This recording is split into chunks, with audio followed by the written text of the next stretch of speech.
Pangalawang araw ngayon matapos ang nakakadismayang desisyon ng Korte Suprema sa kaso ng impeachment ni Sara Duterte.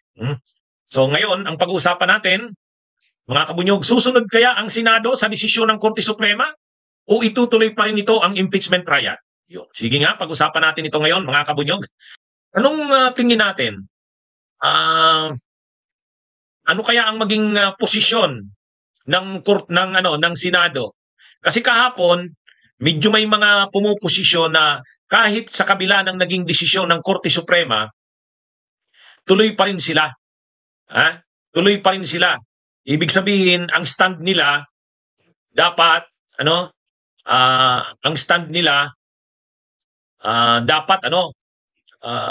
kahit ganun ang naging desisyon para sa kanila, tuloy ang impeachment.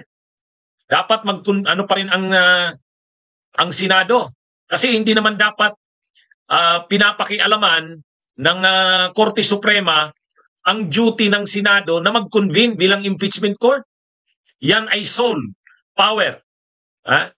The Senate has the sole power to try and decide impeachment cases. Yan ang posisyon. Halimbawa, si Bam Aquino. Sabi ni Bam Aquino, mga kabunyog. Sabi ni Bam.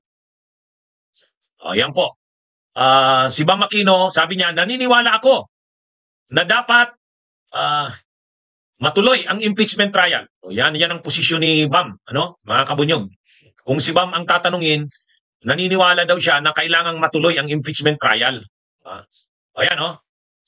Yung mandato, tungkulin at kapangyarihan na nakasaad sa saligang batas ay nasa Senado at walang iba. Medyo tumapang ngayon si Bam. Kaya nga nag-live ako kagabi, sabi ko, saludo tayo kay Bam. Sa pagkakataong ito, saludo tayo kay Bam. Ang galing ng stand niya. Sabi niya, hindi, tuloy natin ang impeachment trial. Kasi hindi dapat hindi dapat pigilin ng Korte Suprema ang kapangyarihan ng Senado na mag-trial ng impeachment. Kasi ang power na yan nasa Senado. Sole power nga eh. So kahit ang Korte Suprema, hindi siya pwedeng kialaman sa bagay na yan. Ito naman, sabi naman ni Risa Ontiveros, nakakabahala na tila nagdagdag ng napakaraming requirement ang Korte Suprema para simulan ang proseso ng impeachment. Malinaw pa rin ang saligang batas. Public office is a public trust at walang opisyal ang may karapatan sa posisyon. So medyo sa bagay si Senadora Risa, inaasahan naman natin talaga yan eh. Pero itong kay Kiko Pangilinan, kinapon o pinusasan ng Korte Suprema ang House of Representatives at ang Senado. Pinigil ang aming trabaho, mandato sa usapin ng public accountability. Co-equal ang Senado, House of Representatives sa AC. Hindi ito tama. Yan mga kahapon na reactions yan. Yan po ang reactions ng tatlong nangungunang senador ng oposisyon. So, ang malinaw na stand sa bahagi na nila Kiko, nila Bam at ni Risa, ipaglalaban nila ang kapangyarihan ng Estado na maging ito yung may sole power to try and decide impeachment cases. Yan mga kabunyog Isa pa sa sumusuporta o parang bumubukas sa ganung stand na ipaglaban ang kapangyarihan ng Kamara ng Senado ay itong si Tito Soto. Ito yung sabi ni Tito Soto. I was just told by a legal luminary that in this situation, we can disregard the Supreme Court decision.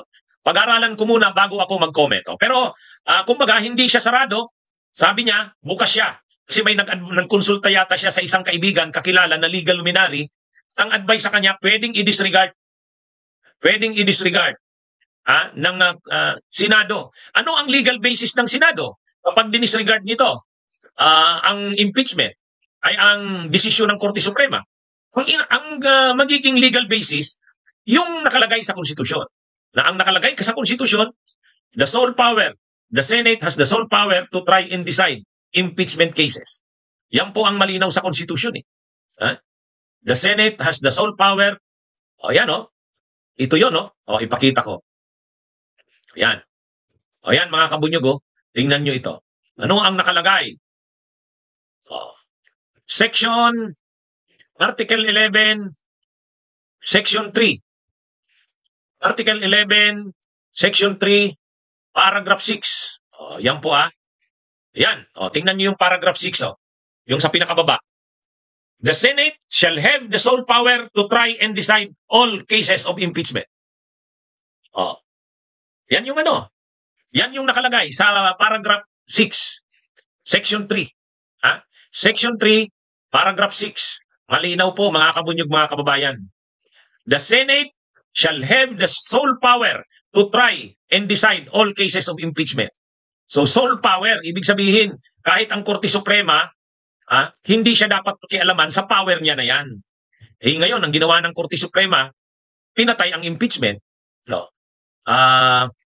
Kumbaga sa tingin ng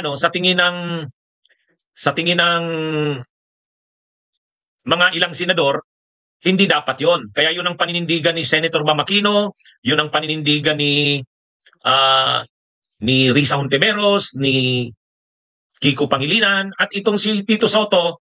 Nagbubukas din si Tito Soto kasi nagtanong din daw siya sa kanyang sa kaibigan niya, kakilala niya na legal luminary. Ang advice sa kanya, pwedeng i-disregard. Ito namang si ganun din. Kahit papano, si Joel Villanueva, mayroong statement. Ito mga kabunyog, mga kababayan, kahit wala tayong masyadong tiwala kay Joel Villanueva, pero may public statement siya. Ito, Senators, Sara Duterte Impeachment Court to proceed despite SC order. Yan balita po yan po ay balita sa balita po sa Inquirer.net. Balita po sa Inquirer.net yan. Kaya hindi po ako ang gawa-gawa ko lang yan. May mga pinapakita po ako. Yan, mga kabunyog, mga kababayan.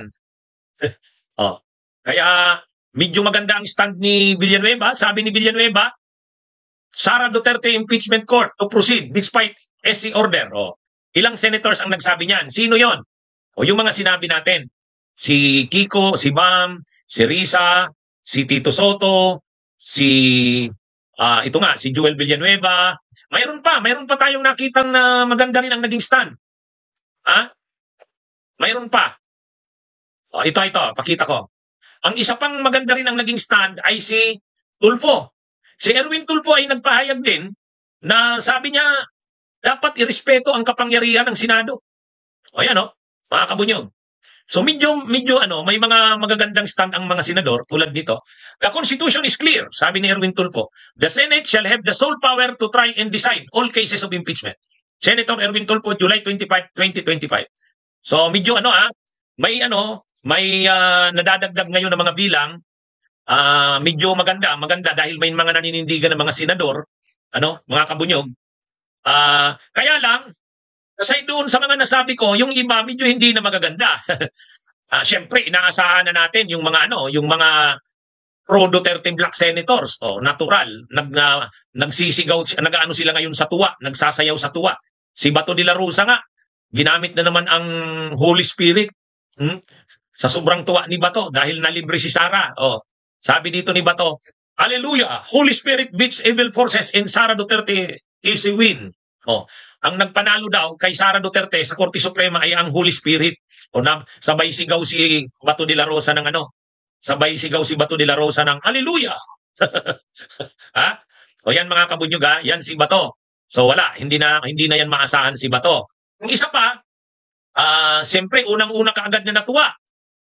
Siyempre tuwang-tuwa siya. Sino? Siyempre si Amy Marcos. Sabi ni Amy Marcos, ito mga kabunyog, kay Amy Marcos naman, igalang at respetuhin ang desisyon ng Korte Suprema. Yan. Siyempre, pag pabor sa kanila, sasabihin niya, igalang at respetuhin. Kaya makikita natin mga kabunyog, mga kababayan, hati ang Korte Suprema, ay hati ang Senado. Kung itutuloy ba ang impeachment, kahit sa kabila ng desisyon ng Korte Suprema, hati ang Senado dyan.